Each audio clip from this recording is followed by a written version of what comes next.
All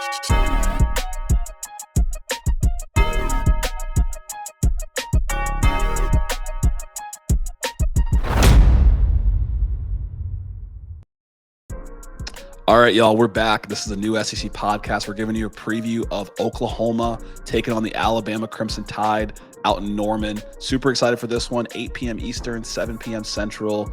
Big matchup here. Rematch from the season. So, Hunter, thoughts on this game? It's round one. Playoffs are here. Oklahoma, this is an exciting time for Oklahoma. You're in the playoffs, home game. It's huge. You get a night game in Norman against Alabama. It is a rematch, like you said, and that plays a factor absolutely in this. We've seen 7 rematches this season, and of those 7 rematches, 5 of them have gone the opposite way in the second matchup. Now, that's not a take on what's going to happen here for Oklahoma, but just take it into consideration when you're thinking about this one. It's very, very difficult to beat a team twice. We saw Alabama just try to do it with Georgia a couple weeks ago, and we know how that went. So looking at this one, it could look different. It could look the same. We'll see.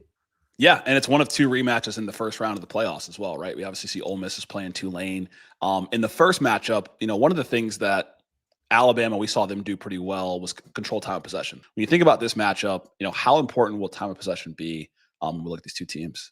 I think time of possession is extremely important. I think the entire statistical line is important because, you look at the first game and Alabama had won every single statistical category pretty much except for turnovers. I mean, that's a really critical one, but 9 times out of 10, when that happens, the game is going to go in that favor. So here, if you're Oklahoma, you're going to have to control a little bit more time of possession, take more advantage of offensive opportunities because it may not be as favorable this time around. You got some really good opportunities with short field, good punt return, fumble 20 yards out from the end zone. If that's not the case in this game, you have to take better advantage of opportunities that maybe aren't as favorable.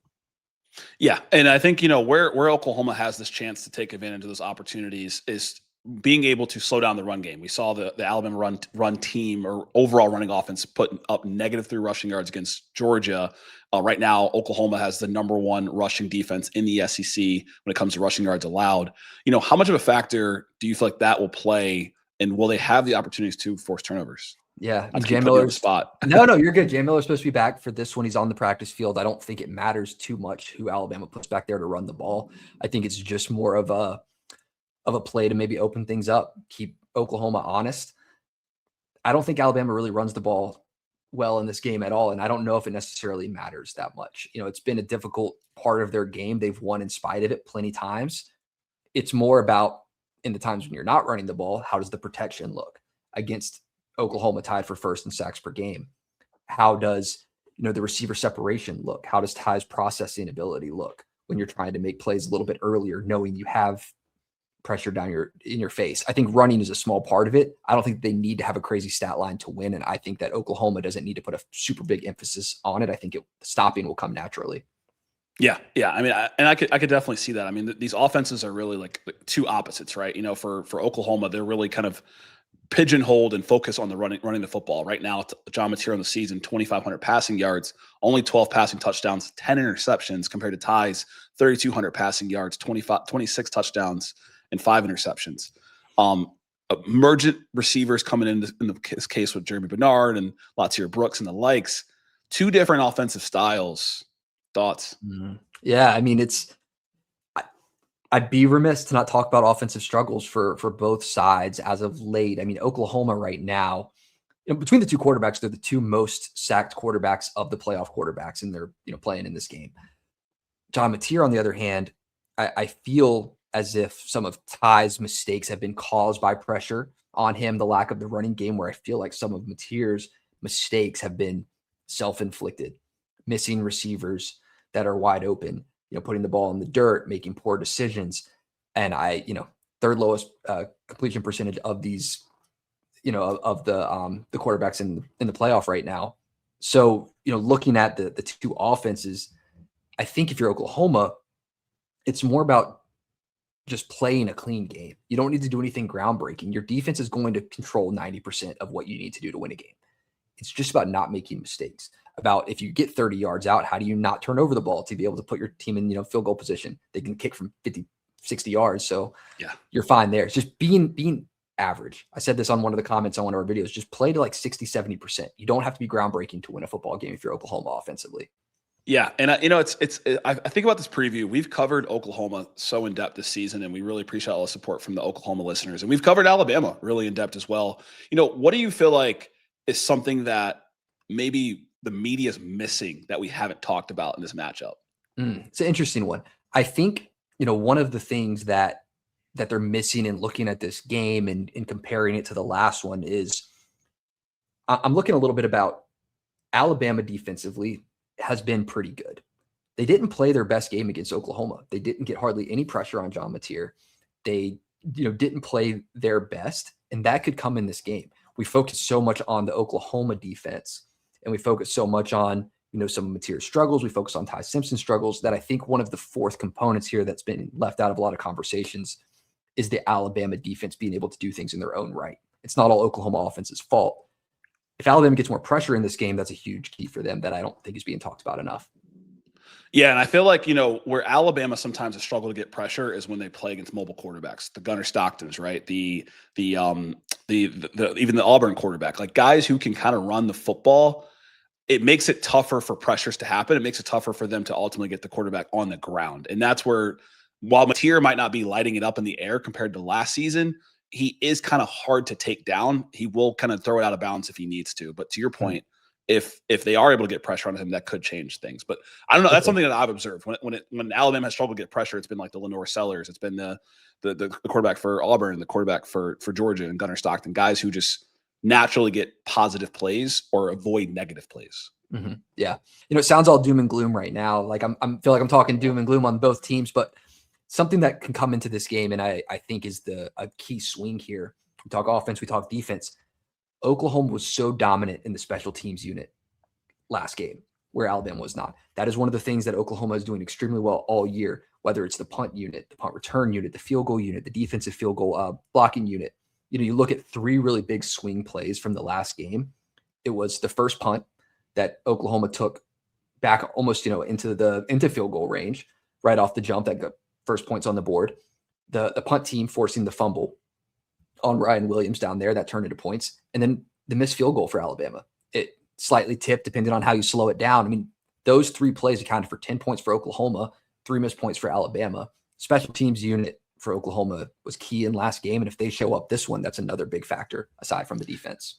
Yeah, and we've seen this kind of be a plague to this Kalen DeBoer teams over the last couple games, right? We saw it in the Georgia Conference Championship, blocked punt on their side of the field, gave Georgia an opportunity to score on a short field.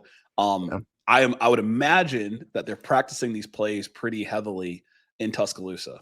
Yeah, that's what they got it right. I mean, it's getting to a point where now it's fourth down, and even if you're 30 yards out, 25 yards out, you still feel like you might need to go for it because you don't trust the field goal unit. That's how I'm feeling it, as a fan watching the game. I'm sure it's being practiced. I'm sure they're focusing on alleviating any pressure that Oklahoma can bring. It's a good matchup. When I'm looking, I guess, at keys for this game, it's, tough to look at because so many things were going Alabama's way. They outgained on the ground. They did so many good things. They just couldn't convert. And that's why they're favored in this game, is because they still looked, I think, better than Oklahoma, minus a couple of critical mistakes. So it's tough to kind of get a read on this one as, how it can play out. Yeah, it's tough to read. It's like, is it mistakes? Is it the pressure that Oklahoma puts on? Is it R. Mason Thomas, forcing 6.5 sacks? And obviously, I think he had a big play in that game from a scoring perspective as well. 1.5 point line for the gamblers, the bettors. Yeah. Last time this game was 23-21. Thoughts on that line and from a keys to game perspective, any thoughts on that? Yeah, and if you're into how lines are made, you look at the two teams side by side, and that's how the line's initially made, but you're taking into factor the home team advantage that usually factors in about 3 points. So in a neutral field, Alabama favored by about 4.5. This team looked pretty even if they're playing in Norman at night. We saw what happened last time Alabama went there 2 years ago. It was a good showing for Oklahoma in that one. Looking at betting on this game with the over-under, I don't think a lot of points get scored here. I mean, it's just the nature of the two teams. We saw the points be scored in the last game on short field. We saw the pick six. When teams were asked to drive the length of the field, whether it was Alabama or Oklahoma, it wasn't really happening. Yeah. So that's when you're looking at betting on, over unders here. You're looking at the lines, whether it's close or not based on skill wise or how the game goes. It's going to be close because not a lot of points are being scored. Yeah, I'm definitely anticipating a pretty close, lower scoring game here as well, just given the strength of what Oklahoma's defense can bring. And, just really what I've seen from Alabama and their offense coming out explosive early in these games. Like, I need to see them kind of be more explosive early in the game, kind of set the tone in the game. Haven't seen that in the last couple of weeks. But it's hard to count out this team. Like, it really, really is. And like you said, it kind of sounds doom and gloom. Like, we're talking as if like Ty Simpson's not having a great season. Like, he's not a top 5 SEC quarterback. Like, Jerry Bernard is not a top 5 receiver in the SEC. Like, Satania's got more yards on the season, but he's really their only true weapon at the passing receiving position. It's gonna be a fun matchup. Any final keys, final prediction?